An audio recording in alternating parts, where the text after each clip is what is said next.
Hello ladies, this is me, Andrea Thompson. I actually just started a talk show called Daddy's Angels Soar, and it's really near and dear to my heart because I'm a woman who has a desire to have a talk show and a media company and all these different things, but I've been trying to find a way to glorify and serve God while doing the things that I love, and this came to mind.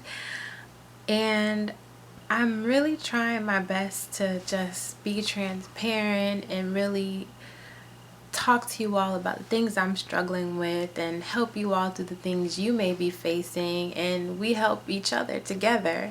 I actually have prepared notes and Bible study lesson plans you can follow along with. I'm really trying to lead people to Christ. And for those who are struggling in different areas, just be there as a support system and, as a just a friend and an accountability partner, really. So actually, the way this all began and the name behind the talk show and everything, it all began when God revealed to me that when I was baptized, I didn't really know the full extent of what that baptism symbolized. Like, until now, that is.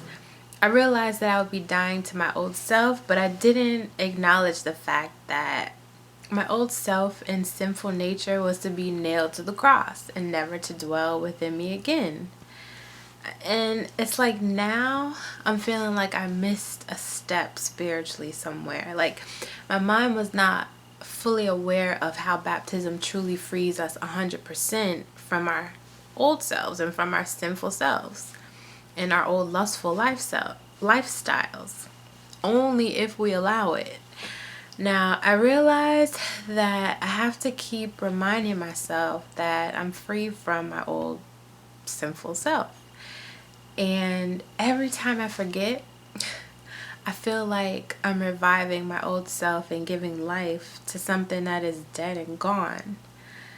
It's like a constant struggle for me because I can be doing so well, like not, doing anything that is against God and everything. And I could be on the right track, and then the enemy comes and tries his old tricks that used to work on the old me. And at times I fall right into the trap. For example, I've made a vow to stay pure until my wedding night, and I really, really meant that vow, right? So every now and then, the enemy tries to tempt me by having my neighbors be extra loud when they're having sex, or say if it's a night that I can't sleep and I just want to watch a little TV, right? Back-to-back commercials about personal massagers and male enhancement pills and all of these things, right? Oh, and icing on the cake, right? Whenever I'm in a lonely mood or a vulnerable place in my life, I think the enemy strategically tries to place people back in my life. Like, for example, people that I used to lust over, and then I'd be drawn to them, and I'd put myself in situations that I know I have no business being in, but I just fall into the trap. I mean, come to think about it, maybe I kind of give the enemy too much credit. Maybe it's kind of just me. It's probably a combination of both. But when it's all said and done, I just feel like when I fall short to the glory of God, it's just my old self trying to be revived from the dead, because I begin to make old bad decisions, like not guarding my heart, and in turn I end up hurt.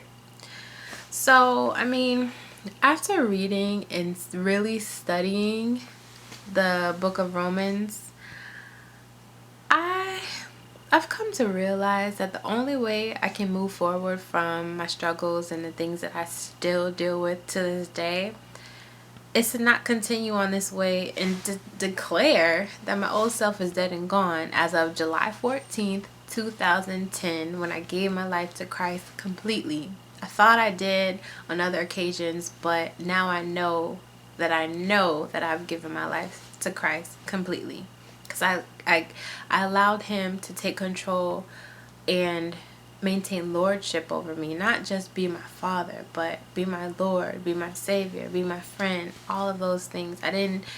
I let God into different compartments of my life. Like my love life, I kind of tried to handle on my own. You know, I was the one pursuing men and relationships because I wanted one, you know, but I would let God into, you know, my school life because, you know, I would pray before every test, God, please let me pass this test. And I let God into my family life, like, God, please mend this broken relationship between me and this person.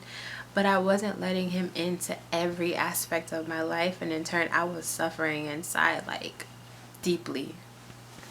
So I haven't really had much sleep these past few nights. And actually, the other night, God spoke to me through his word. And now that I think about it, I probably could have gotten a little bit more sleep had I just been reading my Bible like I should have. But God's timing is perfect, so it all came together, you know, when he wanted me to figure it out. But I encourage you all to stay tuned and see what God revealed to me, because I really want you to continue on this journey with me. And you know, I have a whole lot in store for this show. Like, I'm so excited. I'm putting so much effort into it. I admit at one point I was a bit discouraged, but I had my circle of people who I love very, very dearly, Miss Sherry. I've had people to push me, and they hold me accountable, and they helped me realize that I was the only thing in between me and this show. I was the only thing in between it, because it was all laid out perfectly. All I had to do was take that step and record it and edit it. You know, it was already done. God already put it in my heart and my spirit to do. I just was letting, you know, lack of confidence and fear get in the way. But that's gone now. The show is here. You're watching it. It's here. So I encourage you to stay tuned, and we will begin with part 1 of episode 1 when we return. See you then.